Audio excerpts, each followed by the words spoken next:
কুরবানি ছাড়া সম্ভব না সন্তান আলেম বানানো। উস্তাদের সাথে আইসা বাহাদুরি দেখায়া কলার ধুইরা সন্তান আলেম বানানো যায় না। সবর, বাবা মা হতে হবে বড় সবের। জায়নামাজে চোখের পানি থাকতে হবে, বাইজিদের মায়ের মতো কোরবানি থাকতে হবে। বাইজিদ দরওয়াজায় দাঁড়ায় বলে, মা দরওয়াজাটা খুলো, তোমার বাইজিদ দরওয়াজায়।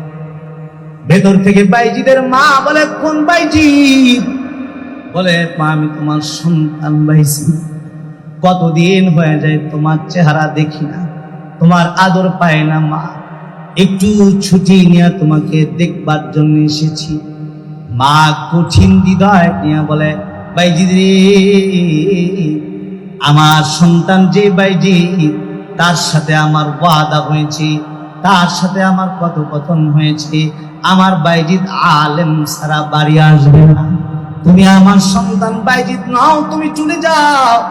বলে, মা 22 পারা কোরআন মুখস্থ শুনাইছি, উস্তাদ ছুটি দিয়েছে, আধা মৌলবীর সনদ লাগছে, আপনি একটু সুযোগ দেন। মা বলে, আধা মৌলবীর চেহারা বাইজিদের মা দেখবে না, আলেম হয়ে আসো, দরওয়াজা খোলা পাইবা। আলেম যতদিন হইবা না, বাইজিদের মায়ের দরওয়াজা বাইজিদের জন্য বন্ধ। বাইজিদ অর্ধরাত পর্যন্ত দরওয়াজায় দাঁড়ায় থাকলেন। রাত গভীর হয়ে গেল, মা দরওয়াজা খুলে না। ছোট্ট বাইজিদ দরওয়াজায় দাঁড়ায় দাঁড়ায় কাঁদে, মা দরওয়াজা খুলো, তোমার বাইজিদ দরওয়াজায়, মা দরওয়াজা খুলো। বাইজিদের মা দরওয়াজা খুলে না। বাইজিদ দেখে মা কঠিন হৃদয়, সিদ্ধান্তে অটল, দরওয়াজা খুলবে না। বাইজিদ নিরুপায় আবার মাদ্রাসায় চলে গেছে। এখন বাইজিদের দিল স্থির হয়ে গেছে, আলেম না হয়ে বাড়ি গেলে মার চেহারা দেখা যাবে না। বছর যায়, বছর যায়, বছর যায়, যুগ পার হয়ে গেছে, বাইজিদ মায়ের চেহারা দেখে না, বাইজিদের মা বাইজিদের চেহারা দেখে না। এখন বাইজিদ যুগের পর বাইজিদ আলেম হয়ে গেছে, হাদিসের ভান্ডার তার কলিজায় জমা হয়ে গেছে, তাফসীরের ভান্ডার তার কলিজায় জমা হয়ে গেছে, আল্লাহর কোরআন তার বক্ষ সিন্ধুক বানায় আল্লাহ জমা করে দিছে। এখন বাইজিদ আলেম হয়ে গেছে। উস্তাদ ডাক দিয়া বলে, আয় বাইজিদ, আগামীকাল আমাদের মাদ্রাসার অনুষ্ঠান, এই মাদ্রাসার অনুষ্ঠানে তোমাকে আলেমের পাগড়ি পরায় দেওয়া হবে। পাগড়ি লইবা আর বাড়ি চলে যাইবা, তুমি আলেম হয়ে গেছো। আগামীকাল তোমাকে পাগড়ি পরায় দেওয়া হবে, আগামীকাল তোমাকে আলেমের পাগড়ি পেঁচায় দেওয়া হবে। বাইজিদ বুস্তামি রহমাতুল্লাহি আলাইহি বড় খুশি। কতদিন হয়ে যায় মার চেহারা নজরে মিলে না, দেখতে পারি না, কাল মাকে দেখব। উস্তাদজি বলেছেন রাতের বেলা ঘুমায় গেছেন, ঘুমের ঘরে স্বপ্ন দেখেন কামলিওয়ালা মুহাম্মদুর রাসূলুল্লাহ সাল্লাল্লাহু আলাইহি ওয়াসাল্লাম স্বপ্নে উস্তাদের কাছে এসে পড়েছেন। স্বপ্নে এসে বলে, উস্তাদজি তুমি নাকি কালকে বাইজিদকে আলেমের পাগড়ি পরাইবা। আল্লাহর নবী বলে, এই বাইজিদের উস্তাদ, আগামীকাল নাকি তুমি তোমার বাইজিদের মাথায় পাগড়ি পরাইবা। উস্তাদ বলে, হ্যাঁ হ্যাঁ, আগামীকাল বাইজিদের মাথায় পাগড়ি পরাবো। উস্তাদ বলে, হ্যাঁ, আল্লাহর নবী তার মাথায় আগামীকাল পাগড়ি পরানো হবে। আল্লাহর নবী ডাক দিয়া বলে, আই বাইজিদের উস্তাদ, কালকে বাইজিদের মাথায় পাগড়ি পরাবা ঠিকই, কিন্তু একটা পাগড়ি পরাইবা না, বরং বাইজিদের মাথায় 2টা পাগড়ি পরাইবা। একটা পাগড়ি হইল ইলমের পাগড়ি, আর একটা পাগড়ি হইল মারিফাতের পাগড়ি। আল্লাহু আকবার, জোরে বলো আল্লাহু আকবার। একটা পাগড়ি পরাইবা আলেমের পাগড়ি, আর একটা পাগড়ি পরাইবা মারিফাতের পাগড়ি। বাইজিদ বুস্তামি রহমাতুল্লাহি আলাইহি উস্তাদকে স্বপ্নে নবী বলে দিলেন। পরের দিন বাইজিদ বুস্তামিকে 2টা পাগড়ি পরায় দেওয়া হলো। আজকে বাইজিদের খুশির শেষ নাই। আজকে বাইজিদের চেহারা মা তাকায় তাকায় দেখবে, আজকে বাইজিদ মার চেহারা তাকায় তাকায় দেখবে। বাইজিদ বুস্তামি রওনা হয়ে গেছেন, মার চেহারা দেখবে, মহব্বত আর ভালোবাসার পাগল হয়ে মা বলে ডাক দিছে। বাইজিদের মা আজকে দরওয়াজা খুলে দিয়েছে, সন্তান আলেম হয়ে দরওয়াজায় দাঁড়িয়েছে। বাইজিদকে বুকে নেয়, মুখে চুমা খায়, ডেকে ডেকে বলে, বাইজিদ শেষ সময় তোমার কাছ থেকে একটা খিদমত চাই, তুমি কি আমার একটা খিদমত করতে পারবা? খিদমত পাগল বাইজিদ বলে, মা কেমনে কেন পারবো না, বলো কি খিদমত করতে হবে? বলে, বাইজিদ রে একটু ওযুর পানি দিবা আমায়, একটু ওযু করতাম। বাইজিদ দৌড় পানির ব্যবস্থা করছে, বাইজিদের মা ওযু করছে, ওযু হয়ে গেছে। বাইজিদের মা জায়নামাজ বিছায়, জায়নামাজে বাইজিদের মা দাঁড়ায় গেছে সিজদায় পড়ে। বাইজিদের মা আল্লাহ তাআলাকে ডাক দিয়ে বলে, আল্লাহ চাওয়া ছিল সন্তান আলেম হবে পুরা হইছে, কিন্তু আরেকটা চাওয়া আমার তোমার কাছে আছে। আমি মা যদি এই দুনিয়াতে বাইজিদের এখন বেঁচে থাকি, আমার সন্তান মা ভক্ত, আমি বেঁচে থাকলে আমার খিদমত করতে যে আমার বাইজিদের তোমার ইলমের খিদমতে ব্যাঘাত ঘটবে। আমার খিদমত করতে যা তোমার দিনের খিদমত আমার বাইজিদ করতে পারবে না। আল্লাহ তোমার কাছে চাওয়া হইল, এই যে সিজদায় পড়ে গেলাম, তুমি সিজদার হালতে আমি বাইজিদের মায়ের জানটা কবজ করে নিয়ে যাও, কারণ আমার সন্তানকে আলেম বানাইছি দুনিয়ায় খিদমত পাওয়ার লোভে না, আলেম বানানোর নেশা হইল কিয়ামতের ময়দানে আলেমের মা হয়ে, দিনের খাদেমের মা হয়ে তোমার দরবারে দাঁড়াবো। চারটা শ্রেণী থাকবে হাসরের ময়দানে, যেই চারটা শ্রেণী আল্লাহ তাআলার আদালতে কিবরিয়া বিনা হিসাবে আল্লাহর জান্নাত। সেই চারটা কাফেলা হলো মিনান নাবিয়্যিন, মিনান নাবিয়্যিন ওয়াস সিদ্দীকিন ওয়াশ শুহাদা'i ওয়াস সালিহিন ওয়া হাসুনা উলাইকা রাফিকা।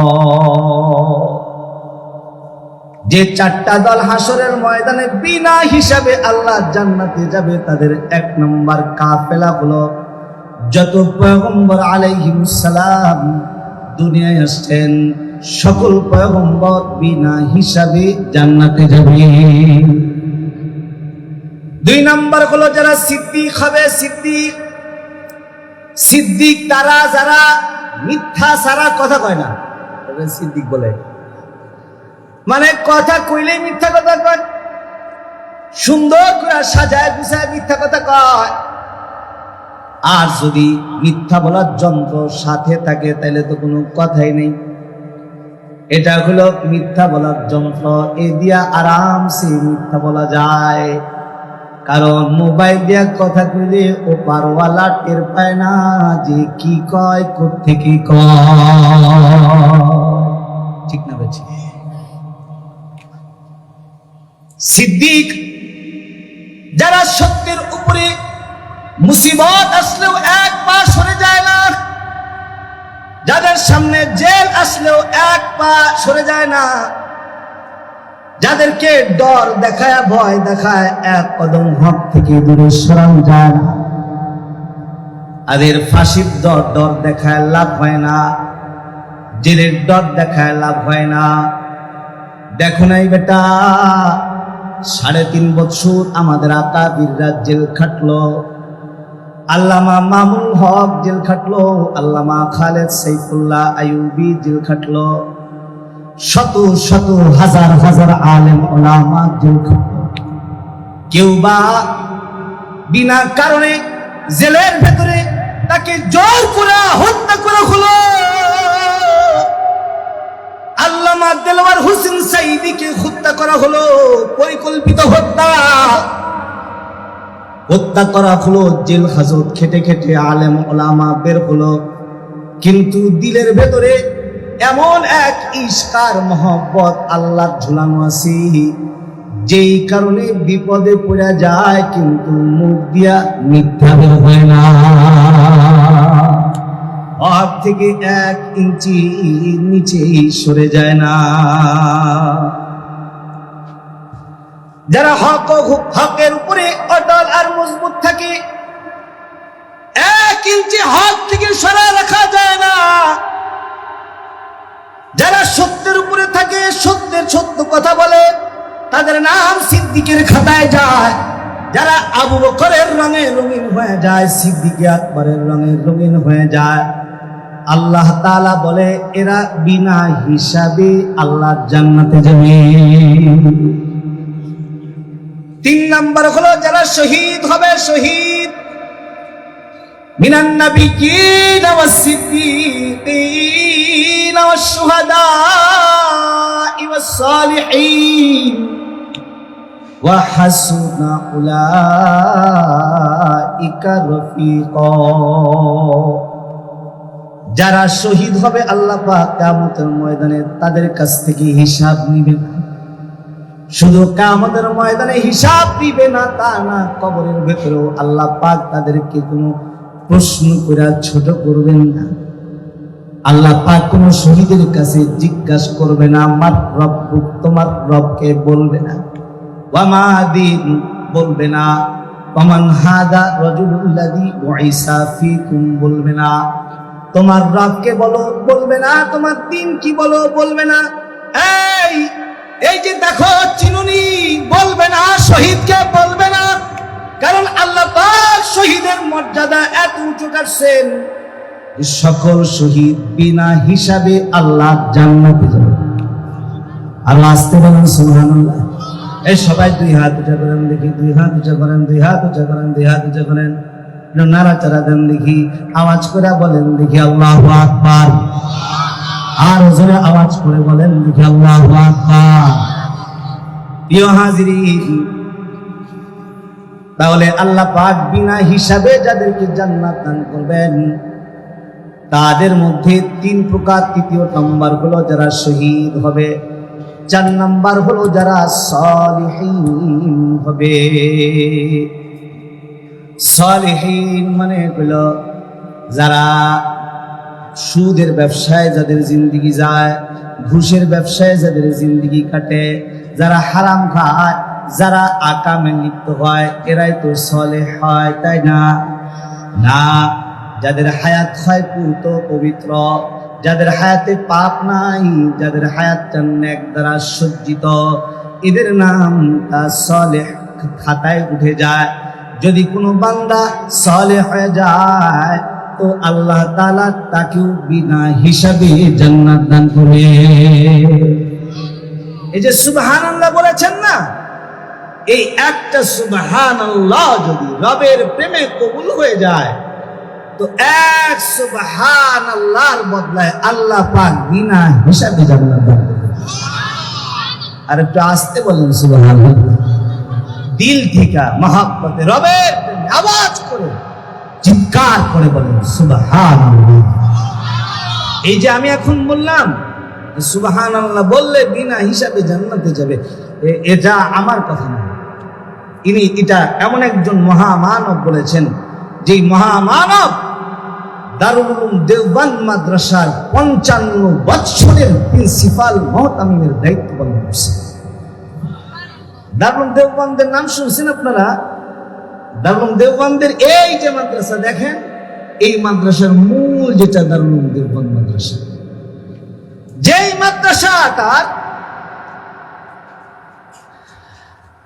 মাদ্রাসাটা কেমন হবে এটা আল্লাহ নবীর স্বপ্নে কাসেম নানতুবিকে বলে দিয়েছেন। কোথায় কি হবে এটা স্বপ্নে বলে দিয়েছেন কাসেম নানতুবি, যাকে দিয়ে আল্লাহ তাআলা দারুল উলুম দেওবন্দ করেছেন। এই কাসেম নানতুবি যিনি হলেন দারুল উলুম দেওবন্দের প্রতিষ্ঠাতা, কাসেম নানতুবি রাহমাতুল্লাহি আলাইহি দারুল উলুম দেওবন্দ প্রতিষ্ঠা করেছেন। স্বপ্নে আল্লাহ নবী সরকারে দো আলম কাসেম নানতুবি বললেন, কাসেম এই যে এরিয়া এঁকে দিলাম, এই এরিয়ার ভেতরে একটা আমার ঘর বানাইবা, কোথায় হাদিস গা বানাইবা এটা আল্লাহর নবী কাসেম নানুতুবিকে বলে দিলেন। কোথায় তাফসীরের ক্লাস হবে, এটা আল্লাহর নবী কাসেম নানুতুবিকে বলে দিলেন। কোথায় বোর্ডিং ঘর হবে, এটা আল্লাহর নবী কাসেম নানুতুবিকে বলে দিলেন। এমনকি কোথায় গেট হবে এটাও বলে দিলেন। কোত্থেকে পানি এনে রান্না হবে, কোথায় কূপ হবে এটাও বলে দিলেন। ঘুম ভেঙে গেল, কাসেম নানুতুবি ঘুম থেকে জাগ্রত হয়ে দেখেন যে আল্লাহর নবী স্বপ্নে যেথায় যেথায় দাগ কেটেছেন ওথায় ওথায় দাগ পড়ে আছে, আর যেখান থেকে কূপের কথা বলেছেন ওখান থেকে পানির ফোয়ারা জারি হয়ে গেছে, পানির ফোয়ারা চালু হয়ে গেছে। এইখানে একটা মাদ্রাসা বানাইছেন। আরে দারুল দেওবন্দ মাদ্রাসা এমন একটা মাদ্রাসা, যেই মাদ্রাসার দারওয়ান থেকে নিয়ে প্রিন্সিপাল পর্যন্ত প্রত্যেকেই সাহেবে নিসবত বুজুর্গ আল্লাহওয়ালা।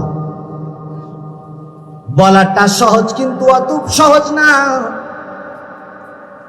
যেই মাদ্রাসার দারওয়ান আল্লাহওয়ালা সাহেবে নিসবত, যেই মাদ্রাসার বোর্ডিং বাবুর্চি সাহেবে নিসবত আল্লাহওয়ালা, যেই মাদ্রাসার প্রিন্সিপাল উনিও সাহেবে নিসবত আল্লাহওয়ালা।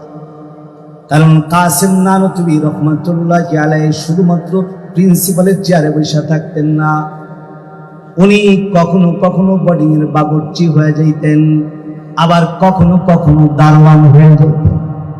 কিছুক্ষণের জন্য দারওয়ান, আবার কিছুক্ষণের জন্য মুহাদ্দিস, কিছুক্ষণের জন্য বোর্ডিং এর বাবুর্চি, আবার কিছুক্ষণের জন্য মুফাসসির, কিছুক্ষণের জন্য প্রিন্সিপাল, কিছুক্ষণের জন্য কুলি।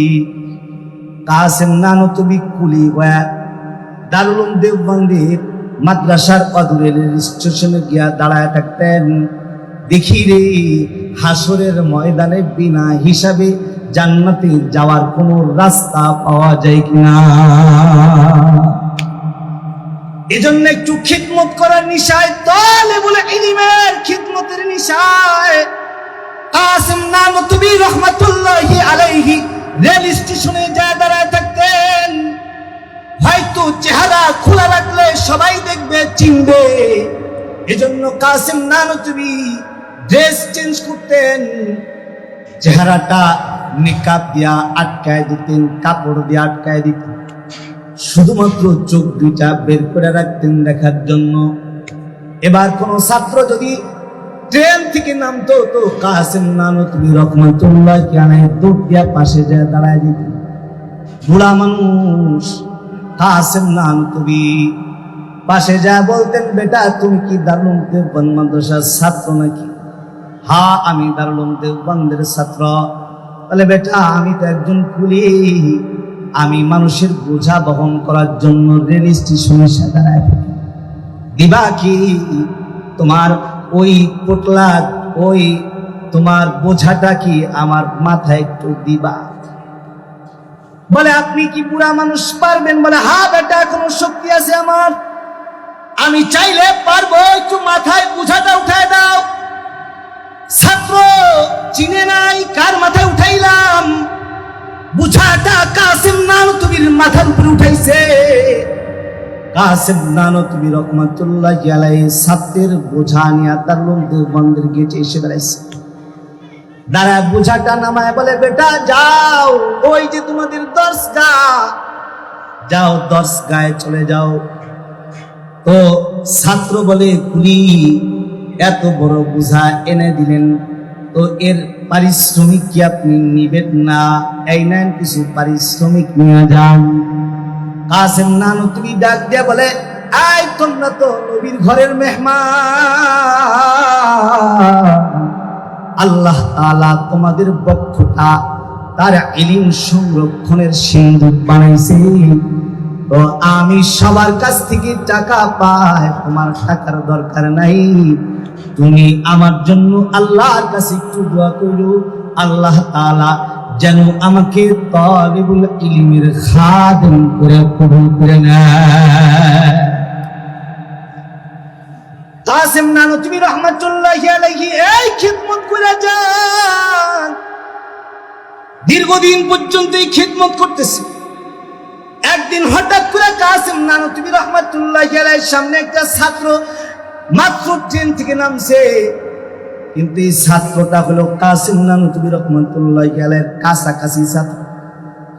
ক্লাসে ছাত্র তো অনেক থাকে, কিন্তু কিছু ছাত্র আছে উস্তাদের কাছাকাছি ছাত্র। যেই ছাত্রগুলার নাম উস্তাদে জানে, চিনি। কিছু ছাত্র আছে এই ছাত্রগুলা উস্তাদকে ফলো করে, উস্তাদের মাথার টুপি কেমন এটা চিনে, উস্তাদের গায়ের জামা কেমন এটা চিনে, উস্তাদের পায়ের জুতা কেমন এটা চিনে। কাসিম নানুতুবি রহমাতুল্লাহি আলাইহির এটা কাছাকাছি ছাত্র। ট্রেন থেকে নামছে তো কাসিম নানুতুবি তো চোখ দুটা বাইর করে আর কিছু দেখা যায় না, তো কাছে যায় বলে, বেটা তুমি কি দারুল দেওবন্দ যাইবা? হ্যাঁ। বলে, বেটা আমি তো কুলি, এই কুলির মাথায় কিন্তু তোমার বোঝাটা চাপায় দিবা। বোঝা দিছে তো কাসিম নানুতুবি হাঁটতেছে, ছাত্র পেছনে পেছনে হাঁটতেছে, উস্তাদ সামনে সামনে হাঁটে, ছাত্র পেছনে পেছনে হাঁটে। কিন্তু কেমন জানি চাল চলন হাঁটা এটা ছাত্রের পরিচিত পরিচিত মনে হয়, কেমন জানি পরিচিত মনে হয়, কিন্তু চেহারা ঢাকা, দেখা চেনা যায় না, বুঝতেও পারে না কি বলবেন। হঠাৎ করে নজর করে তাকায় দেখে পায়ের জুতা যেটা, এটা তো আমার উস্তাদের পায়ের জুতা। দেখছেন কিন্তু শরমে বলে না, ভাবতেছেন যদি আমি এখন আমি আবার বলি, এই ভাই এই কুলি কোথায় পেয়েছে এই জুতা বলো, তাহলে যদি চোর মনে করে শরম পেয়ে যায় তো এজন্য কিছু বলতেছে না। কাসিম নানুতুবি হাঁটতেছেন পেছনে পেছনে, ছাত্র হাঁটতেছে, হাঁটতে হাঁটতে দারুল দেওবন্দের দরওয়াজা পর্যন্ত এসে গেছে। দরওয়াজায় এসেছেন তো কাসিম নানুতুবি রহমাতুল্লাহি আলাইহি বোঝাটা নামায় দিয়া বলে, এই ছাত্র ওই যে তোমাদের দরসগাহ দেখা যায়, যাও চলে যাও। ছাত্র বলে, এই কুলি বোঝা বহন করলেন, বুড়া মানুষ, আপনি কি টাকা নিবেন না? এই নেন টাকা নিয়ে যান। কাসিম নানুতুবি বলে, টাকা তো সবাই দেয়, কিন্তু আমি তালিবুল ইলমের খাদেমের খাতায় নিজের নামটা উঠাতে চাই, তোমার কাছ থেকে কোনো টাকা না।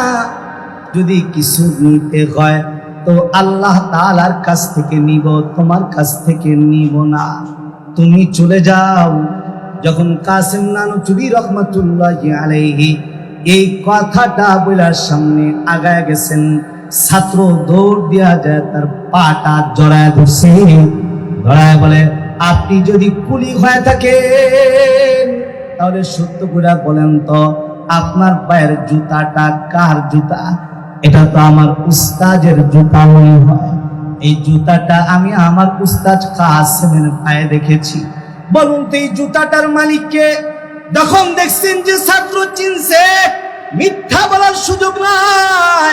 কাসিম নানুতুবি রহমাতুল্লাহি আলাইহি চেহারা থেকে নিকাবটা সরায় দিছেন।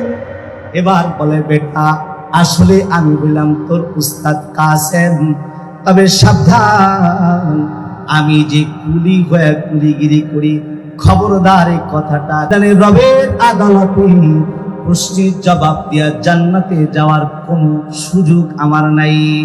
ভাবতেছি যদি তালিবুল ইলমের খাতায় আমার নামটা উঠানো যায়, তাহলে এটা যদি আল্লাহ ওসিলা বানায় দেয় তো এই ওসিলার বদলায় হয়তো আল্লাহ আমাকে মাফ করে দিবে।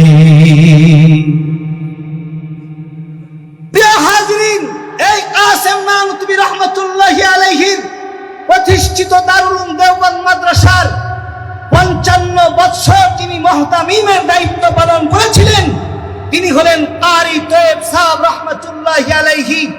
উনি লিখেন, উনি বলেন, কোন মানুষ যদি একবার রবের প্রেমে, রবের ইশকার মহব্বতে রবকে ভালোবেসে বলে ফেলে সুবহানাল্লাহ, তো এক সুবহানাল্লাহর বদলায় আল্লাহ পাক তাকে বিনা হিসাবে জান্নাত দান করেন।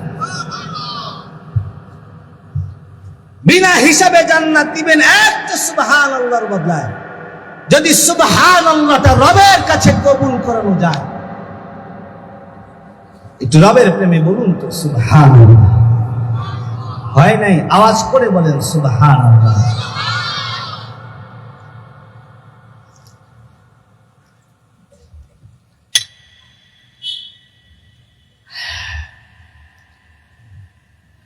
তয়েব সাহেব রহমতুল্লাহি আলাইহি উনি আরো বলেন যে এক সুবহানাল্লাহ একটা জান্নাত না, যদি সুবহানাল্লাহটা রবের কাছে কবুল করাইতে পারে তো আল্লাহ যদি চান তো তাকে এমন সুযোগ দিবেন যত চাইবা তত জান্নাত পাইবা, যত চাইবা অতগুলা জান্নাতের মালিকানা পাইবা।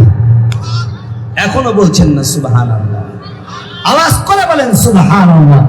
এই দুই হাত উঁচা করেন, এই হাত নাড়াচাড়া দেন, আওয়াজ করে বলেন সুবহানাল্লাহ। আরো জোরে আওয়াজ করে বলেন সুবহানাল্লাহ। একটা সুবহানাল্লাহ যদি রবের কাছে কবুল করানো যায়, এক সুবহানাল্লাহর বদলায় কারি তয়েব সাহেব রাহমাতুল্লাহি আলাইহি বলেন, একটা সুবহানাল্লাহর বদলায় আল্লাহ পাক যতগুলা জান্নাত চায় অতগুলা জান্নাত আল্লাহ পাক দান করেন। উনি দলিল হিসাবে পেশ করেছেন, একটা দলিলও দিয়েছেন। দলিল হিসাবে হযরত ইউসুফ আলাইহিস সালাতু ওয়াস সালামের জিন্দেগীর একটা ওয়াকিয়া তুলে ধরেছেন কারি তয়েব সাহেব রাহমাতুল্লাহ। ইউসুফ আলাইহিস সালাতু ওয়াস সালাম যখন জেলখানায়, যখন খাদ্যমন্ত্রীর দায়িত্বে ছিলেন পয়গম্বর ইউসুফ, এখন খাদ্যমন্ত্রী ছিলেন গোলাম, বানায় দিলেন খাদ্যমন্ত্রী। আল্লাহ পাক কখনো কখনো এমন খেলা খেলেন, কখনো জিরো থেকে হিরো বানায় দেন, আবার হিরো থেকে জিরো বানায় দেন। কখনো কখনো কখনো পুলিশের গার্ড নেনেওয়ালা যাদেরকে পাহারা দিতেছে, কখনো কখনো পাহারাদার আলেম হয়, আবার কখনো কখনো মানুষ রূপী কিছু হাইওয়ানও হয়ে যায়। তবে হ্যাঁ, এই পুলিশের পাহারাদারি যখন আলেম হয়ে যায়, কোনো আলেমকে কেন্দ্র করে হয়ে যায়, তখন এই আলেমের কাছ থেকে দর্শ নেওয়ার জন্য রাস্তার ভেতরে বুখারী নিয়ে হাজির হয়ে যায়। আর যখন কোনো মানুষ রূপী হাইওয়ান যখন রাস্তায় বের হয়, তখন তাদের দিকে জুতা আর পচা ডিমের আঘাত ছুটে আসে। ঠিক কিনা ব্যক্তি আওয়াজ করে বলেন? এটা কখনো কখনো রব খেলেন, জিরো থেকে হিরো বানান, আবার হিরো থেকেও জিরো। ঠিক না ব্যক্তি? পয়গম্বর ইউসুফ ছিলেন তো গোলাম, বানায় দিলেন আল্লাহ পাক খাদ্যমন্ত্রী। মিশরের খাদ্যমন্ত্রী এখন পয়গম্বর ইউসুফ। পয়গম্বর ইউসুফ আলাইহিস সালাতু ওয়াস সালাম মিশরে দুর্ভিক্ষ লাগছে, দুর্ভিক্ষ লিখেছে, তো পয়গম্বর ইউসুফ আলাইহিস সালাম ফরমান জারি করলেন যে সবাইকে এক একটা টিকিট দাও, টিকিটটা একটা করে দিবা, আর তাদেরকে জানায় দিবা মাসে একদিন এক টিকিটে একটা করে ত্রাণ পাবে।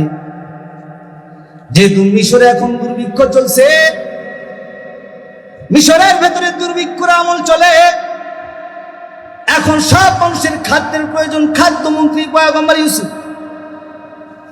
ইউসুফ আলাইহিস সালাম খাদ্যমন্ত্রী হয়ে ফরমান জারি করলেন যে মাসে এক টিকিটে একটা করে ত্রাণ দিবা সবাইকে। তো ত্রাণ তো সবাইকে দিতেছে, কিন্তু তার ভেতরে একটা যুবকের খবর আসলো, যেই যুবক এক টিকিটে একবার ত্রাণ নেয় না, ত্রাণ নেয় দুইবার। কয়বার? সরকারি নিয়ম হলো যে এক টিকিটে একবার, কিন্তু যুবকে এক টিকিটে নাই দুইবার ত্রাণ। দেখবেন যে জুমার দিনের কিছু মুসল্লি আছে যে যদি জুমার দিনের জিলাপির আয়োজন হয়, তাহলে জিলাপি একবার দেওয়ার পরে জিলাপি এক হাত পিছনে নিয়ে যায়, আর এক হাত বাড়ায় দেয়। আছে না? তার মানে ও জানে যে দুই তিনবার নিলে না নিলে এটা হালাল হয় না। আর যদি বিরিয়ানির প্যাকেট হয় তাহলে কিলাকিলি লেগে যায়। ঠিক না বেশি? পয়গম্বর ইউসুফের সময় একটা যুবক টিকিট একটা অনুমতি একবার, কিন্তু নেয় দুইবার। যুবকরা যায় বলে, যুবক ধরা খায় গেছে, বলে যুবক কি করো, টিকিটের অনুমতি এক, টিকিটে একবার ত্রাণ নিবা, কিন্তু টিকিট একটা ত্রাণ নাও দুইবার। তো যুবক বলে এটা আমার অধিকার আছে, দুইবার নেওয়ার অধিকার আমার আছে, অধিকারের বলে আমি নেই। কি অধিকার তোমার, যেই অধিকারে দুইবার ত্রাণ নাও? তো যুবক বলে আমি হলাম খাদ্যমন্ত্রীর খাস লোক। দেখবেন কিছু মানুষ চেয়ারম্যান ভাঙায় খায়, কিছু মানুষ এমপি ভাঙায় খায়, কিছু মানুষ মন্ত্রী ভাঙায় খায়, কিন্তু এই দরওয়াজা এখন বন্ধ হয়ে গেছে, কারণ স্বাধীন বাংলা। ভাঙায় খায়, যুবক ভাঙায় যে আমি মন্ত্রীর খাস লোক, খাদ্যমন্ত্রীর খাস লোক। খাস লোক তাহলে চলো পয়গম্বর ইউসুফের কাছে যাই। পয়গম্বর ইউসুফ আলাইহিস সালামের কাছে এসে বলে, আয় পয়গম্বর, এই যুবক আপনার নাম ভাঙায় খায়, আপনার নাম নিয়ে খায়, ওটা নাকি আপনার খাস লোক। পয়গম্বর ইউসুফ বলে, আমি তো কোন কালের খাস লোক, এখন তো আপনি আমারে চিনবেন না, কারণ যখন আপনার কেউ ছিল না তখন ছিলাম আমি, এখন আপনার সব হয়েছে, পর হয়েছি আমি। যখন আপনার কেউ ছিল না ইউসুফ, তখন তো আমি ছিলাম আপনার পাশে। পয়গম্বর ইউসুফ বলে, যুবক তুমি আমার কোন কালের বিপদের সাথী বইলা দাও, কেমনে বিপদের সাথী বলো। যুবক সন্তান ডাক দিয়ে বলে, ইউসুফ আপনার মনে নাই, আপনার স্মরণে নাই, যখন আপনি মিশরে আজিজে মিশরের ঘরে ছিলেন, যখন জুলাইখা আপনাকে বন্দী করে আবদ্ধ করে ফেলছে, তার মনের চাহাত পুরা করার জন্য দরওয়াজাগুলা সব বন্ধ করে দিয়েছে, চাবির তোড়াটা নিজের কাছে রেখেছে, বের হয়ে যাওয়ার কোন দরওয়াজা আপনার জন্য খোলা নাই। ঠিকই আল্লাহ পাকের উপরে ইয়াকিন আর মহব্বতে আপনি রওনা হয়ে গেলেন, দৌড় দিলেন তো আল্লাহ তাআলা কুদরতে দরওয়াজাটা খুলে দিল। আপনি ইউসুফ জুলাইখা তাড়ানি খেয়ে দৌড় দিলেন, দরওয়াজা খুললো, কিন্তু বিপদ থেকে মুক্ত হতে পারলেন না। বাইর হওয়ার সাথে সাথে দরওয়াজার কাছে তাকায় দেখলেন বাদশাহ আজিজে মিসর দরজায় দাঁড়ানো। আজিজে মিসর দরওয়াজায় দাঁড়ানো। বাদশাহ নামদার, আপনার ব্যাপারে মামলা হয়ে গেল, স্বয়ং রানী নিজে আপনার বিপক্ষে দাঁড়ায় গেল। মিশরের বাদশাহ বিবি রানী আপনার বিপক্ষে দাঁড়ায় গেল। রানী বলে দিল যে দুধ কলা দিয়া কাল সাপ পুষছি, সবল দিবার চাই। আমাদের ইউসুফ আমার সতীত্ব নষ্ট করতে চায়। ইউসুফ, ওই দিনের কথা কি আপনার স্মরণ আছে, যেদিন রানীর বিপক্ষে দাঁড়ায় আপনার পক্ষের, আপনার তাহারাতের সাক্ষী গাবাহি দেওয়ার মতো একজন মানুষও মিশরে ছিল না। কারণ একদিকে রানী নিজে আপনার বিরুদ্ধে দাঁড়ায় গেছে, আর তার স্বামী মিশরের বাদশাহ, আপনার পক্ষে বলার একজন মানুষ মিশরে নাই, কেউ নাই, আপনার পক্ষে বলার কেউ ছিল না মিশরে। তখন কি একটা কোলে ছোট্ট একটা দুগ্ধ পুষ্য বাচ্চাটা ছিল কি আপনার মনে আছে ইউসুফ? ইউসুফ বলে, হ্যাঁ, একটা দুগ্ধ পুষ্য শিশু, যেই শিশুটা জুলাইখার সাথে করে ঘরে ঢুকছিল। হ্যাঁ, একটা শিশুর কথা মনে আছে। বলে, ওই শিশুটা বললাম আমি, সেই শিশু যেদিন আপনার পক্ষে বলার কেউ ছিল না, আমি আজিজে মিসরের সামনে দাঁড়ায় আপনার তাহারাতের গাওয়াহি আমি দিয়েছিলাম, আপনার পবিত্রতার সাক্ষী আমি দিয়েছিলাম। আমি আজিজে মিসরকে বলেছিলাম, আয় আজিজে মিসর, তাকায় দেখেন যদি ইউসুফের জামা পেছন দিক দিয়ে ছেঁড়া হয়, বিবি দোষী, সামনে থেকে ছেঁড়া বলে আপনার বিবি দোষী, ইউসুফ দোষী। আজিজে মিসর তাকায় দেখে ইউসুফের জামা পেছন দিক দিয়ে ছেঁড়া, বুঝে ফেললেন বিবি দোষী। তারপরেও তাকে জেল খাটতে হলো, মামলা হয়ে গেল। ইউসুফ আলাইহিস সালাতু ওয়াস সালাম কি যুবক স্মরণ করে দিয়ে বলে, ইউসুফ, ওই যে দুধের বাচ্চা যেটা জুলাইখার কোলে ছিল, তারাতের গাওয়াহি দিয়েছিল, ওই বাচ্চাটা আর কেউ নয়, ওই বাচ্চাটা হইলাম আমি, সেই যুবক। ইউসুফ আলাইহিস সালাতু ওয়াস সালাম যুবকের মুখ থেকে কথাগুলা যখন শুনছিলেন, তখন ইউসুফ দরদর করে চোখের পানিগুলা ছেড়ে দিচ্ছিলেন। আর হাউমা করে কাঁদছিলেন।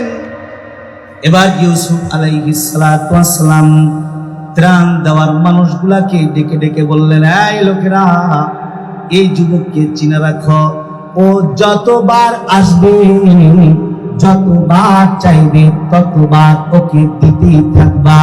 ত্রাণ একবার আর দুইবার দিয়া ক্ষান্ত হবে না, কারণ এমন সময় আমার পবিত্রতার গাওয়াহি এই সন্তান দিয়েছি, যেদিন আমার পক্ষে বলার মানুষ মিশরে একটা মানুষও ছিল না। ও আমার পবিত্রতার গাওয়াহি দিল, আর এই মানুষটাকে আজকে আমি ইউসুফ খুশি হয়ে গেছি। যত চাইবে, যতবার চাইবে, ততবার ওকে প্রাণ দিতে থাকবা। হযরত আল্লাহ তাআলার বান্দা কারি তৈয়ব সাহেব রাহমাতুল্লাহি আলাইহি এই ঘটনা টেনে বলেন যে পয়গম্বর ইউসুফ দুনিয়ার একজন মাত্র খাদ্যমন্ত্রী, তার বিপদের দিনে একদিনে একটা পবিত্রতার সাক্ষী একজন দেওয়ার কারণে ইউসুফ যদি তাকে যতবার চায়, যত মন চায় নেওয়ার ইজাজত দিতে পারে। দুনিয়ার একটা বান্দা যাকে ইউসুফ দেখার জন্য চক্ষু দেয় নাই, যেই ডাকে ইউসুফ বলার জন্য জীবন দেয় নাই, জিহ্বা দেয় নাই, শোনার জন্য কান দেয় নাই, চলার জন্য পা দেয় নাই, ধরার জন্য হাত দেয় নাই, ওই ইউসুফ যদি সামান্য একদিনের পবিত্রতার গাওয়াহি দেওয়ার কারণে ইউসুফ যদি তার ব্যাপারে অনুমতি দেয়, যত চাইবে তত দিবা, তাহলে সম্ভব আলামিন আল্লাহ তাআলার দেওয়া পবিত্রতার গাওয়াহি কেউ যদি সুবহানাল্লাহ বলা দেয়, তাহলে এই সুবহানাল্লাহ বলার দ্বারা আল্লাহর পবিত্রতার গাওয়াহি হয়ে যায়। কারি তৈয়ব সাহেব রাহমাতুল্লাহি আলাইহি বলেন, দুনিয়ায় একটা মানুষ যদি রবের প্রেমে একবার সুবহানাল্লাহ বলে, তাহলে এক সুবহানাল্লাহর বদলায় একটা জান্নাত নয়, যত চাইবে ততগুলা জান্নাতের মালিক আল্লাহ পাক তাকে বানিয়ে দিবে। প্রিয় হাজরিন, কিয়ামতের ময়দানে যদি কাউকে জিজ্ঞাসা করে ফেলে তাহলে ও তো আযাবে গ্রেফতার হয়ে যাবে, কিন্তু কারোর হায়াতের একটা সুবহানাল্লাহ যদি রবের প্রেমে কবুল হয়ে যায়, এক সুবহানাল্লাহর বদলে আল্লাহ পাক বিনা হিসাবে জান্নাত দেবে। আর আওয়াজ করে কোন সুবহানাল্লাহ। তাহলে বলছিলাম আপনাদের সম্মুখে চার শ্রেণীর মানুষ বিনা হিসাবে জান্নাতে যাবে। কয় শ্রেণী মনে আছে আপনাদের? কয় শ্রেণী? তার মধ্যে 4 নম্বর হলো যারা সালেহ হবে, নেককার হবে, বুজুর্গ হবে। বলবেন হুজুর আমি তো সালেহ হইতে পারলাম না, নিজে তো পাপের রাজ্যে ঘুরতে ঘুরতে হায়াত শেষ হয়ে গেছে। আপনি নিজে সালেহ হইতে পারেন নাই, তা আপনি আপনার সন্তানটাকে সালেহ বানান।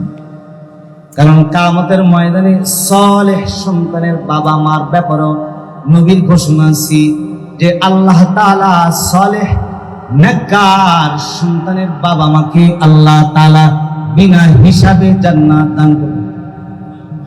আসতে বলেন সুবহানাল্লাহ। বিনা হিসাবে আল্লাহ তাআলা সালেহ নেককার সন্তানের বাবা মাকেও আল্লাহ তাআলা মাফ করে জান্নাত দিয়ে দিবেন। যদি সন্তানটা হয় নেককার, নেককার তো ওই সন্তান যে সকালে ঘুম থেকে উঠা ডান হাতে চা খায় না বাম হাতে চা খায় আর ডান হাতে সিগারেট, ওইটা তো নেককার বড় বুজুর্গ, তাই না? সারা রাত সিনেমা দেখে আর ফজরের আগে আগে ঘুমায় যায়, আর 1টা-1:30টার দিকে ঘুম থেকে উঠে, ওইটা না বড় বুজুর্গ?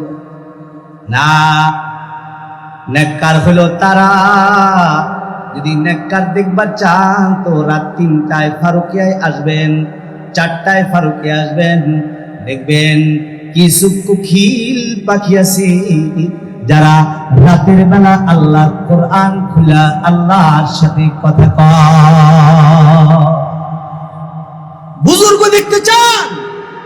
বুজুর্গ হওয়ার জন্য দাড়ি পাকা লাগে না, বুজুর্গ হওয়ার জন্য লম্বা পাঞ্জাবি টাকনু নিচ পর্যন্ত নেওয়া লাগে না। বুজুর্গ আপনি ভ্যান চালক আপনিও হইতে পারেন, আপনি দিন মজুর আপনিও হতে পারেন, আপনি রিক্সা চালক আপনিও হতে পারেন, আপনার যদি গুনাহ ছাড়ার অভ্যাস হয়ে যায়, এই মাসুম বাচ্চাগুলো যারা দুনিয়া ত্যাগী হয়ে নিজেকে কন্ট্রোল করে আল্লাহকে পাওয়ার নেশায় রাত দিন কোরআনের মেহনতে পয়লা থাকে, এর চাইতে বড় বুজুর্গ কোথায় তালাশ করবেন? এর চাইতে বড় বুজুর্গ কি আছে? যদি সন্তানকে আলেম বানান, তাহলে সন্তান হবে আপনার নাজাতের ওসিলা। আরে প্রত্যেক সন্তান তো বাবা মার মহব্বতের। এখানে বাপ কারা আছেন একটু হাত তুলে দেখেন তো, কাদের সন্তান আছে? এই সন্তান আছে কার কার? আচ্ছা হাত নামান। এই যে যাদের সন্তান আছে তারা কি তাদের সন্তানকে মহব্বত করেন কি করেন না? মহব্বত করেন না? মানে আমি তো করি, আপনিও করেন। এটা এমন করেন যে নিজের চাইতে সন্তানকে বেশি মহব্বত করেন। এমনকি মা সন্তানের জন্য জীবন দিয়া দেয়, বাবা সন্তানের জন্য জীবন দিয়া দেয়, কিন্তু সন্তানের কল্যাণ চাই। এই ভালোবাসাটা কখনো কখনো সন্তান থেকে ট্রান্সফার হয়ে নাতিপুতির দিকেও যায়, ঘুরার নাতির দিকে যায়, ঘুরার নাতনির দিকে যায়। যারা দাদা আছেন তারা বুঝেন, যারা নানা আছেন তারা বুঝেন। সন্তান 2 দিন না দেখা থাকতে পারে, কিন্তু নাতি 2 দিন না দেখা থাকতে পারে না। ঠিক না বেটা? নাতিকে মহব্বত, এটা নবীর সুন্নাত। সুবহানাল্লাহ বলেন। নাতিকে মহব্বত এটা নবীর সুন্নাত। শুধু নবীর সুন্নাত না, আল্লাহ পাকের এটা পছন্দ যে দাদা নানা তার নাতিকে মহব্বত করবে, এটা আল্লাহর পছন্দ। আল্লাহ নবী সেজদার হালতে আছেন, হাসান হুসাইন নবীর কাঁধে পড়ে আছে, নবীর কাঁধে আছে। আল্লাহ পাক ডেকে বলে, দোস্ত আপনার কাঁধে তো হাসান হুসাইন আছে, তাড়াতাড়ি সেজদা থেকে মাথা উঠায় আবার ওদেরকে ফালায় দিয়েন না, আপনার কাঁধে আছে। এই বিশ্বটা আমি রবের পছন্দ, থাকুক না কিছু। নাতি তো, নাতির প্রতি দাদার মহব্বত এটা আল্লাহ পাকের পছন্দ। আল্লাহর নবী নাতিকে কত মহব্বত করতেন, একটা দৃষ্টান্ত দিই বুঝাবার জন্য বলছি। আমার আলোচনা ঠিক টাইমে আমি ছেড়ে দিব, যত সময় আলোচনা শেষ করে দিব। প্রিয় হাজির, 2 হাত উঁচা করেন দেখি, 2 হাত উঁচা করেন, সবাই উঁচা করেন। এই উঁচা করেন না একবার, নাড়াচাড়া দেন, আওয়াজ করে বলেন আল্লাহু আকবার। হয় নাই, মানুষ যত হয়েছে আওয়াজ তত হয় নাই। যদি আওয়াজ করে বলেন আল্লাহু আকবার। হাত নামান। প্রিয় হাজির, আলোচনা প্রায় শেষ দিকে, একেবারে শেষ দিকে। আল্লাহ নবী মুহাম্মদ রাসূলুল্লাহ মসজিদে নববীর মিম্বারে জুমআর দিনে খুতবা দিতেছেন। নবী খতিব খুতবা দিতেছেন জুমআর দিনে। হাসান আর হুসাইন তখন কেবল মাত্র হাঁটতে জানে, 2 থেকে 2.5 বছর বয়স, এখনো কথা সোজা হয় নাই, বাঁকা টানা কথা, ক্লিয়ার হয় নাই, এলোমেলো কথা। হাসান হুসাইন এখন ভালো করে কথা বলতে শিখে নাই, ভালো করে হাঁটতেও শিখে নাই। আল্লাহ নবী মসজিদে নববীর মিম্বারে দাঁড়ায় দাঁড়ায় খুতবা দিতেছেন। হঠাৎ করে হযরত ফাতেমা হাসান আর হুসাইন কি সুন্নতের ড্রেস আপরাইছে, সুন্নত দিয়া সাজাইছেন, পাঞ্জাবি পরায় দিচ্ছেন, মাথায় টুপি পরায় দিচ্ছেন। ছোট ছোট বাচ্চা, 2 বছর 2.5 বছর বাচ্চা। ফাতেমা ইশারা করে বলে, এই হাসান, এই হুসাইন, তাকায় দেখো, ওই যে জুমার মিম্বারে তোমার নানা খুতবা দিতেছে, যাও মসজিদে চলে যাও। সন্তানকে আপনারা ছোট্ট থেকেই মসজিদে আনবেন। অনেক বুড়া আছে মসজিদে গেলে ছোট পোলাপান পাইলে ধাতানি দেয়, অভ্যাস চেঞ্জ করে। কারণ যদি বাচ্চাকে মসজিদ মুখী ছোট্ট থেকে না করেন, তাহলে এই বাচ্চা গানমুখী হবে, যাত্রামুখী হবে, সিনেমামুখী হবে। আপনি ছোট্ট সন্তান মসজিদে গেছে, আদর করে বলবেন, বেটা এটা আল্লাহর ঘর, এইখানে কথা বলতে হয় না। আদর শিখাবেন, কিন্তু তাড়ায় দিবেন না। হাসান হুসাইন ছোট্ট, 2 বছর 2.5 বছর বয়স। হাসান হুসাইনকে মা রিজার্ভ করা বলে, হাসান ওই দেখো তোমার নানা খুতবা দিতেছে মিম্বারে, আয় হুসাইন ওই দেখো তোমার নানা খুতবা দিতেছে, যাও নানার কাছে। ছোট্ট দুই ভাই হাঁটতেছে বালুর মধ্য দিয়া, কিন্তু ছোট ছোট পা, এখনো ভালো করে হাঁটতে জানে না। তাই কখনো বালুর মধ্যে হাসান পড়ে যায়, আর হুসাইন হাত ধরে টান দিয়া ভাইকে, আবার কখনো হুসাইন পড়ে যায়, হাসান হাত দিয়ে টান দিয়ে ভাইকে উঠায়। হাঁটতেছে তো আল্লাহর নবী খুতবার হালতে দৃশ্যটা তাকায় তাকায় দেখছেন। আমার নবী নাতি পাগল নবী, আল্লাহর নবী খুতবা দিতেছেন, তাকায় দেখে হাসান আসতেছি, তাকায় দেখে হুসাইন আসতেছে। আল্লাহর নবী নিজে জুমার খুতবা দেওয়া বন্ধ করে দিছেন। জুমার খুতবা বন্ধ করে দিয়া আল্লাহ নবী সরকারে দো আলম খুতবা বন্ধ করে আল্লাহ নবী সাহাবীদেরকে বললেন, আমাকে রাস্তা করে দাও। নবী খুতবা বন্ধ দিয়া মসজিদের ভেতরে সবার ভেতর দিয়া বের হয়ে হাসান হুসাইনের কাছে চলে আসলেন। আল্লাহ নবী কোলের ভেতরে হাসানকে উঠাইলেন, কোলের ভেতরে হুসাইনকে উঠাইলেন, উঠায়া তাদের মুখের ভেতরে চুমা খাইলেন। হাসান আর হুসাইনকে কোলে লইয়া আল্লাহ সরকারে দো আলম আবার মসজিদে নববীতে ঢুকলেন। এরপরে বাকি খুতবা কমপ্লিট করলেন। তার মানে আল্লাহর নবী নাতিদেরকে মহব্বত করতে, ঠিক না বেশি? নাতিকে যখন মহব্বত করে তাহলে সন্তানকে কত মহব্বত করে। কিন্তু এই সন্তানটাকে যদি আল্লাহর জন্য কুরবানি দেওয়া যায়, তাহলে এই সন্তানের কারণে বাবা মা বিনা হিসাবে জান্নাতে যাবে। রাস্তে বলেন সুবহানাল্লাহ। এই সন্তানের কারণে বিনা হিসাবে বাবা মা জান্নাতে যাবে, সন্তানের বদলায় যাবে। কারণ সন্তানের নাম আছে সালিহিনদের খাতায়, সালেহীনদের খাতায় সন্তানের নাম উঠে গেছে। এই একটা ওসিলা করে বাপ মাকে আল্লাহ পাক বিনা হিসাবে জান্নাত দেন। একটা ছোট্ট আয়াত বলে আলোচনা একেবারে শেষ দিচ্ছি। বাইজিদ বুস্তামি রহমাতুল্লাহি আলাইহির নাম শুনছেন আপনারা? বাইজিদের নাম শুনেন নাই? ইতিহাসের পাতায় এক নক্ষত্র নাম বাইজিদ বুস্তামি, যে ছোট্ট থেকে মায়ের খিদমত করা জানত, ছোট্ট থেকে মায়ের খিদমত করা জানে। বাইজিদ বুস্তামি, বাইজিদ বুস্তামি রহমাতুল্লাহি আলাইহি ছোট্ট থেকে মায়ের খিদমত করছে না। ছোট্ট বাইজিদ বলে, এই বাইজিদ আমাকে পানি খা। বাইজিদ ঘরে পানি নাই, মায়ের খিদমতের জন্য রাতের অন্ধকারে ছোট্ট বাইজিদ বহু দূর চলে গেছেন, পানি এনেছেন, মায়ের খিদমত করেছেন। এই বাইজিদ, যে বাইজিদ কি মা ছোট্ট বাইজিদকে সাথে করে বলে, চলো বাইজিদ তোমাকে মাদ্রাসায় ভর্তি করায় দেই, তোমাকে মাদ্রাসায় দিয়ে আসি। সাথে করে মা হাঁটছে, আর রাস্তায় বলতেছে, বেটা আমার দিলে চাহাত, দিলে তামান্না, চাওয়া, আমি আলেমের মা হব। বেটা আজকে যে মাদ্রাসায় ভর্তি করাইতে যাইতেছি, বেটা যতদিন আলেম না হইবা কতদিন বাড়ি আসবা না। কারণ গায়রে আলেমের চেহারা তোমার মা দেখতে চায় না, একজন আলেম সন্তানের চেহারা তোমার মা দেখতে চায়।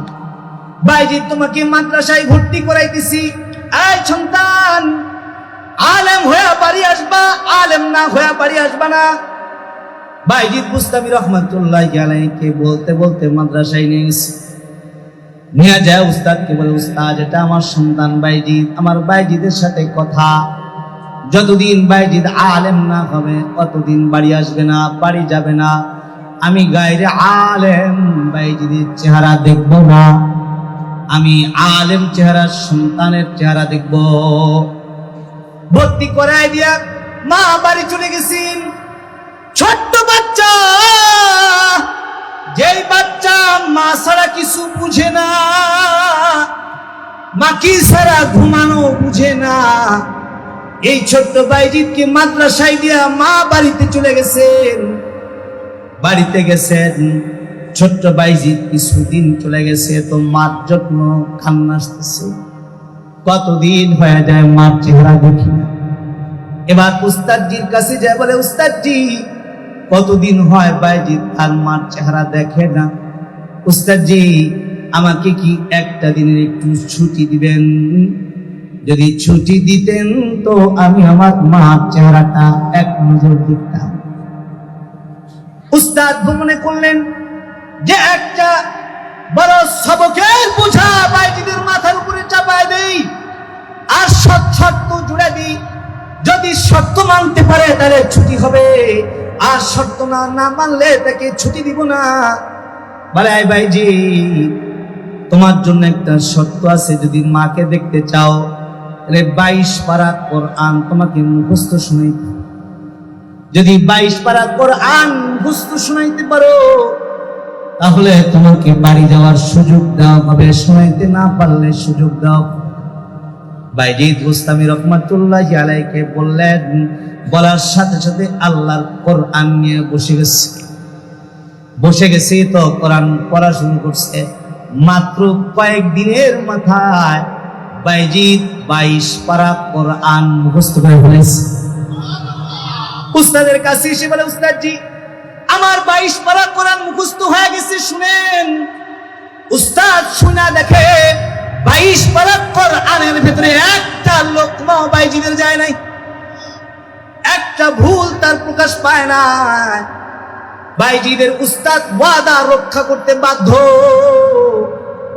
উস্তাদ বলে, যাও বাইজিদ ওয়াদা করেছিলাম, আধা মৌলবীর সনদ লাগছে, বাড়ি চলে যাও। বাইজিদ বাড়ি চলে আসছেন আনন্দের সাথে। আজ মার চেহারা দেখবেন। আলেম হওয়া কত সোজা না বেটা, সন্তান আলেম বানানো কত সোজা না। বাবা মার কুরবানি ছাড়া সন্তান আলেম বানানো যায় না।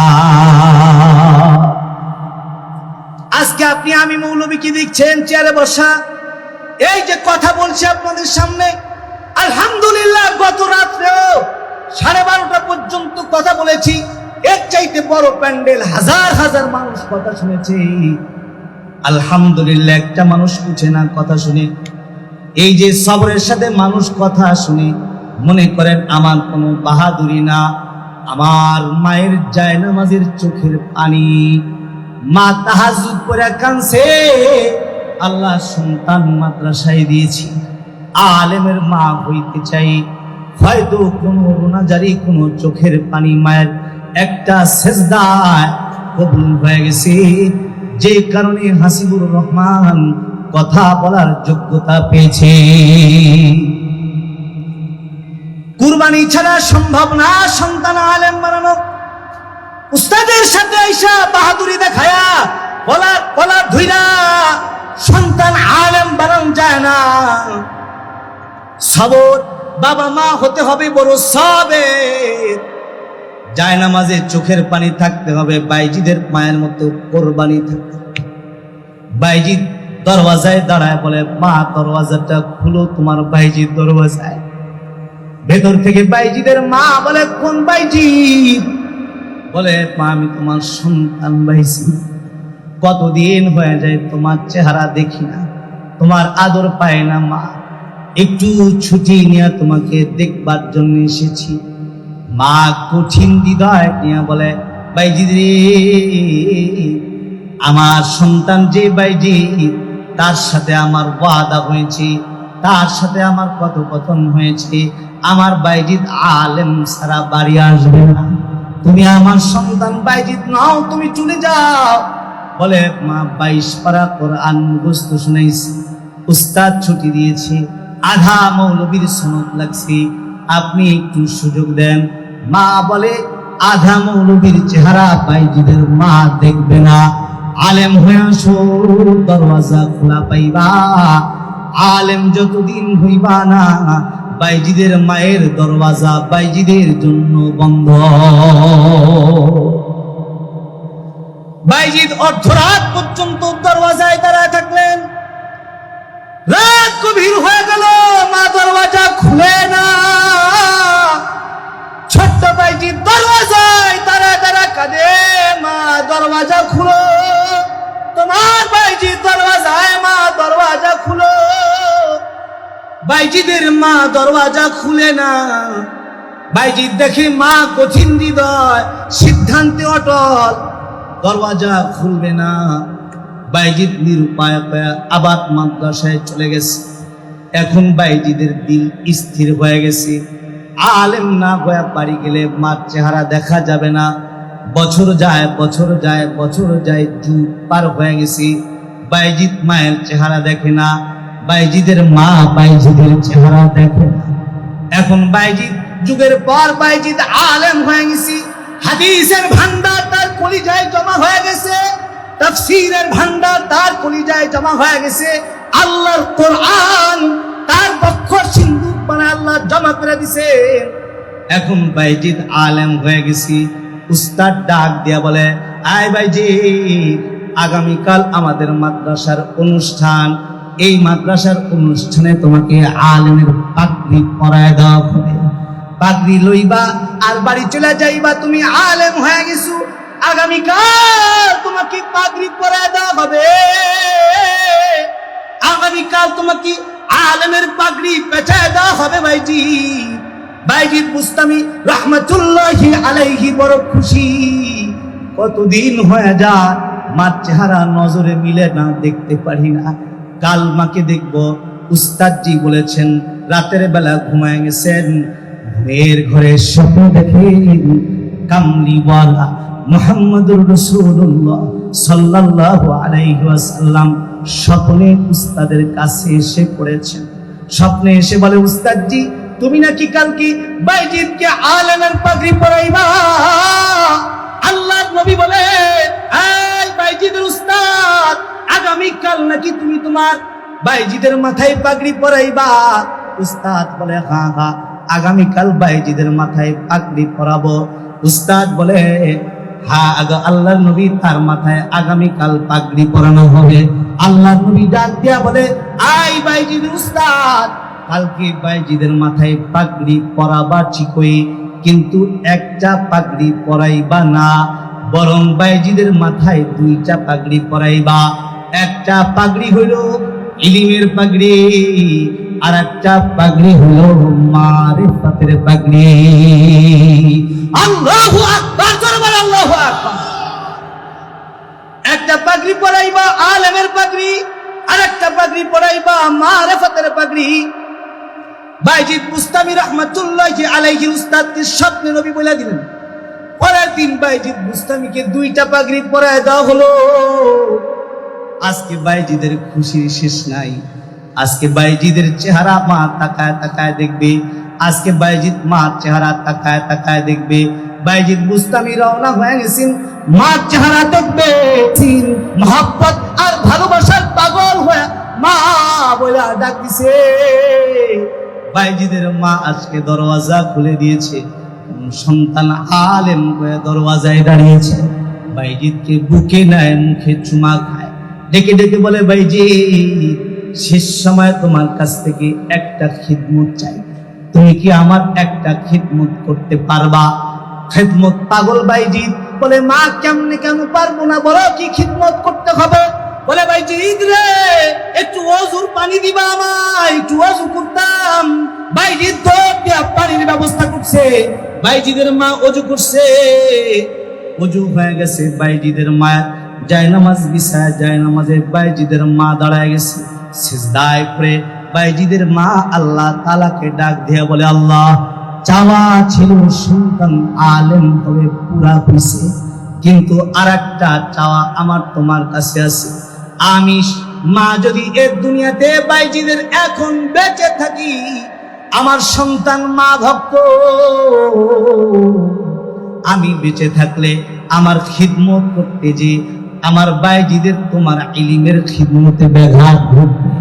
আমার খিদমত করতে যা তোমার দিনের খিদমত আমার বাইজিদ করতে পারবে না। আল্লাহ তোমার কাছে চাওয়া হইল, এই যে সেজদায় পড়ে গেলাম, তুমি সেজদার হালতে আমি বাইজিদের মায়ের জানটা কবজ করে নিয়ে যাও, কারণ আমার সন্তানকে আলেম বানাইছি দুনিয়ায় খেদমত পাওয়ার লোভে না, আলেম বানানোর নেশা হইল কিয়ামতের ময়দানে আলেমের মা হয়ে, দিনের খাদেমের মা হয়ে তোমার দরবারে দাঁড়াবো। বাইজিদের মা সেজদায় পড়ে গেলেন, জান কবজ হয়ে গেল, সন্তান হয়ে গেল, মার ওসিলা। এজন্য কোন সন্তান যদি এমন সালেহ হয়, রে সন্তানের বদলায় বাবা মা বিনা হিসাবে জান্নাতে যাবে। আজকে একটা পাখা নিয়ত করেন, এখান থেকে উঠার আগে একটা নিয়ত, আজ থেকে প্রতিদিন রবের পবিত্রতার গাওয়াহি 100 বার করে দিবেন। জবান দিয়া প্রতিদিন 100 বার সুবহানাল্লাহ বলবেন। বলবেন কারা কারা? হাত তুলে দেখেন। বড় আমল দেই নেই, ছোট্ট একটা আমল, প্রতিদিন 100 বার সুবহানাল্লাহ বলবেন তো ইনশাআল্লাহ। যদি একটা সুবহানাল্লাহ কবুল হয়ে যায়, আল্লাহর নবী বলে মান হুসিবা উযিবা, যদি জিজ্ঞাসা করা হয় তাহলে বিপদে পড়ে যাবে। আল্লাহ যেন আমাদেরকে একটা সুবহানাল্লাহর বদলায় বিনা হিসাবে জান্নাত দান করেন। আর সন্তানগুলাকে নেককার বানাইবেন, সালেহ বানাইবেন, মাদ্রাসায় ভর্তি করাইবেন। সন্তান নাই, নাতিপুতি আছে, তার খিদমত করবেন। নাতিপুতি নাই, তালিবুল ইলম তো আছে, মাদ্রাসায় তালিবুল ইলমের খাদেম হবেন। হাত বুলায় বুলায় বলবেন, দেখো আলেম হইতে পারি নাই, সন্তানকেও বানাইতে পারি নাই, নাতিপুতিও বানাইতে পারি নাই, তোর খাদেম হয়ে গেলাম। কিয়ামতের ময়দানে মুসিবতে পড়ে গেলে তোর একটু সাথে আমাকে সাথী বানায় নিবি, আর তোর সাথে একটু জান্নাতে নিয়ে যাবি। বলতে পারবেন না ইনশাআল্লাহ? আল্লাহ পাক আমাদের সকলকে দিনের খাদেম হিসেবে কবুল আর মঞ্জুর করে নেন। ভাঙা চোরা নসিহত যেটুকু আপনাদের সম্মুখে করেছি, এই কথাগুলির উপরে আমল করার যোগ্যতা আল্লাহ পাক আমাদের সকলকে দান করেন। আজকে অনেক বড় বড় ওলামা হযরত এখানে আসবেন, অনেক দামি দামি নসিহত করবেন। আল্লাহ পাক আমাদের বুজুর্গ আলেমদের কাছ থেকে নসিহত শুনে আমল করার যোগ্যতা দান করেন। আজকের মাহফিলকে আল্লাহ পাক কবুল আর মঞ্জুর করেন। আমিন। ওয়া আখিরি দাওয়ানা আলহামদুলিল্লাহ।